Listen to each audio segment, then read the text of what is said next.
Hello everybody, welcome back to 2 Minutes with the Farmer. Today I wanted to ask my dad, how are we going to keep these sheep protected? I wanted to know some ways that you used in the past that have worked that we could protect our sheep with. I think there's probably 4 ways that we've tried to protect the sheep or the goats that we have. The first one, and probably the most popular, is getting a livestock guardian dog or dogs. If you can find a good livestock guardian dog, it is worth its weight in gold.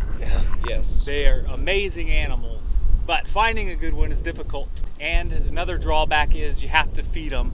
So there's a big expense of dog food for them, and getting the right one can be tricky. The next one we've tried is Jack, our donkey, our guard donkey. The pro on him is you don't have to feed him anything. He just eats whatever the sheep are eating, and he kind of just is a part of the herd.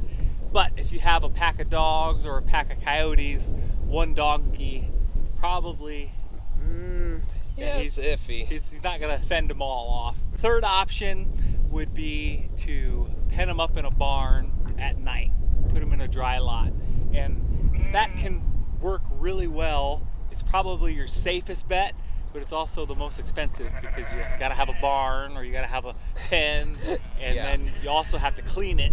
Yes, so it's true. You can't just move them around. So that's another drawback. The fourth one is graze them with your cows. And we've done this a lot in the past. We did it a lot with goats, and it worked really well. The cows and the goats and the sheep, they kind of herd up, and the cows will provide natural protection. Biggest drawdown is when the lambs or goats are lambing or kidding. They have the little babies, and sometimes the cows are curious, and it doesn't end well for the little baby if the cow is a little aggressive.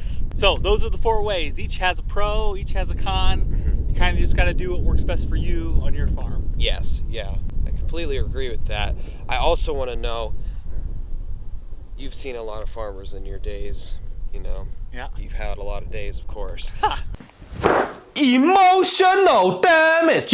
What is one of the worst ways you've seen people try to protect their sheep or goats? Some of the worst ways is doing nothing. It's true. For a lot of people, just throw them out there and they'll all disappear in one night. Or if you have a bad livestock guardian dog, I've heard horror stories of people introducing a new dog or dogs that haven't been around sheep before, and they start eating them. Yeah. Like, that's pretty bad. That would be bad. But all in all, it's pretty much, you have to do trial and error. So just see what works best for you. Yes. And go with it. All right. Thank you for coming out here again, explaining how to protect our livestock. And thank you guys for watching 2 Minutes with the Farmer on That's a Farm.